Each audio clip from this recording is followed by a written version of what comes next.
Guys आज चाहिँ हामी हाइकिङमा आएको छौँ हामी चाहिँ 3 जना छौँ उतानिर हाम्रो एउटा साथी निशान्त छ अनि हाम्रो डेस्टिनेसन चाहिँ धाप ड्याम रहेको छ भने हामी अहिले धाप ड्याम हो र धाप ड्याम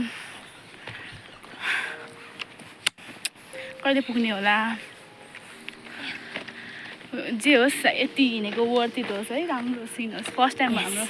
धाप ड्याममा उसको चाहिँ कति 6 7 8 9 कति हो ल I'll meet you later.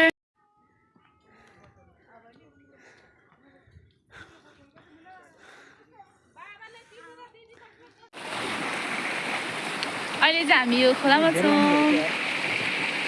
यहाँ चाहिँ समरमा आएको भए स्योर म त डुब्लिहाल्छ ल दम ल